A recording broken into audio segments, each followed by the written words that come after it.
Wow, this story really kind of hit me right in the feels, and I'm sure you guys listening felt it too. It's yeah. Sometimes you see these things online, and it's like, is this real? Is this is this really happening? Right.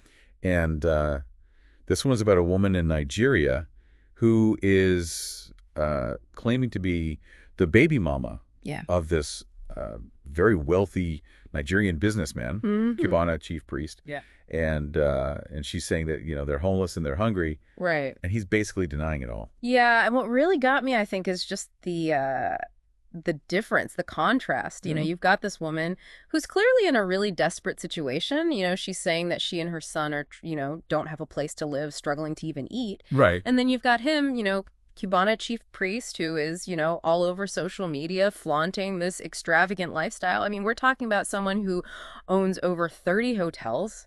Oh, wow. Over 20 businesses. The guy's a billionaire. Like, seriously, a billionaire. Yeah, I mean, it's really like a modern day kind of David and Goliath story, and people online are understandably upset.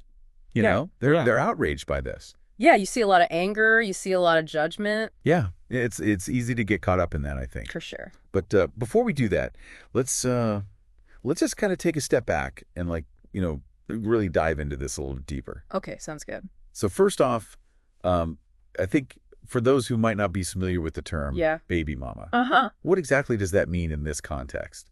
So in this context, baby mama refers to a woman who has a child with a man. Okay. But they're not married. Okay, got it. It's a term that's become pretty common. You hear it in music, you hear it in, just everyday conversation. Yeah, it's definitely part of the cultural lexicon now. Exactly. Okay, so we've got that cleared up. Now you mentioned, Nigeria's economic landscape. I think before we even get into the cultural aspects of it, okay, what's the bigger picture, economically, what's going on in Nigeria? Yeah, so Nigeria is interesting because it's kind of this land of contrasts. Right. On one hand, you've got this really booming tech sector. Yeah. They've got Nollywood, which is their version of Hollywood. Right. And it's taking off globally. It's huge. Yeah. And, you've got guys like Cubana Chief Priest, right, who are living this larger than life lifestyle. Right, right. But then on the other hand, you have this really stark reality that over 40% of the population is living below the poverty line. Really? So, it's this real tale of two cities kind of thing. Yeah, it's a huge wealth gap then. Oh, absolutely. I mean, it's one of the most unequal countries in the world in terms of wealth distribution. So this story kind of just throws that into sharp relief, huh? It really does. It it's hard to ignore when you see those two realities juxtaposed like that. Right. Okay. So let's get into some of the cultural aspects of this. From a, cultural perspective, how does a situation like this resonate in Nigeria? Are there expectations? Is there a strong expectation on someone like Cubana Chief Priest? Yeah, so family and responsibility are absolutely cornerstones of Nigerian culture. That is something that is very, very deeply ingrained. Right. There's this belief, that you take care of your family, especially your children. Right. No matter what. No matter what. So when you see someone who is seemingly neglecting that duty, especially when they have the means to do it, they're publicly displaying their wealth. Right. It triggers a really strong reaction. Yeah, it's you're breaking a cultural... It's seen as a betrayal of those values. Okay, so, we have this woman's claim, we have Cubana Chief Priest denial. Right. And then we have a whole lot of public speculation in between. Yeah. What are some things we need to keep in mind as we're kind of sifting through all this? Well, I think first and foremost, we have to remember that we're only getting a very limited perspective. Okay. We're seeing this situation through the lens of this woman's story, which is obviously very emotionally charged. Right. We don't know the full story. We don't know all the details. So it's really tempting to rush to judgment, to say, oh, he's the bad guy, she's the victim. Right.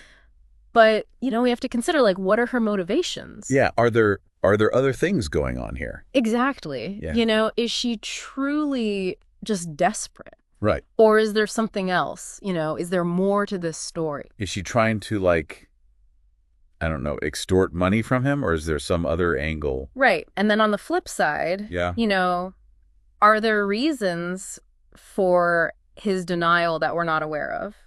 Maybe there's some family drama or some other issue Okay. that we just don't know about. So really, it's like a classic he said, she said, Yeah, situation. absolutely. We need to kind of like Mm-hmm. be careful, Yeah, proceed with caution, about making judgments here. don't jump to conclusions. Okay. One of the things that the source brought up was DNA testing. Yeah. How reliable, how available, how does that all work in Nigeria? So that's where things get even more complicated. Okay.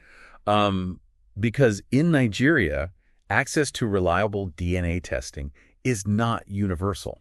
Oh, so it's not like something that is readily available. It's not like you can just go down the street and get a DNA test. Okay. It varies depending on where you are in the country. Right.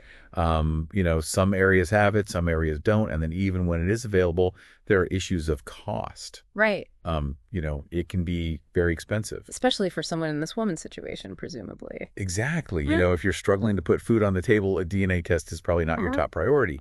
And then even beyond that, there have been issues with the reliability of the results themselves. There have been news reports about fraudulent labs. Wow. Inaccurate tests, so even if you manage to get a test, there's no guarantee that you're getting accurate information. That's like another layer of complexity to this. Absolutely. Yeah. It's a whole other can of worms. Wow. Okay. So we've got, a heartbreaking story. Mm-hmm.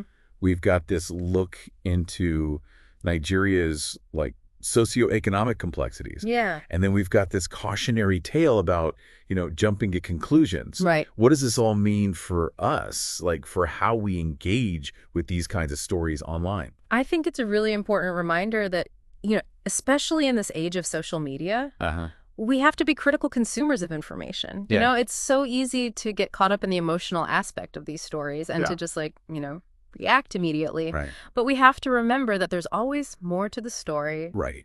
than what we see on the surface. It's never black and white. Right, exactly. And, we have a responsibility To ourselves. to be informed. To look beyond the headline. Exactly. Do your own research. Do some digging. Consider the different perspectives. Right. And, like we said, be aware that what we see online is never the full picture. Never. It's just a snapshot. It's a curated snapshot. Yeah. Yeah. Okay. Well, this has been really eye-opening. Mm-hmm. I think this story really does make you think about, how do we balance personal responsibility with these larger systemic issues like poverty and inequality?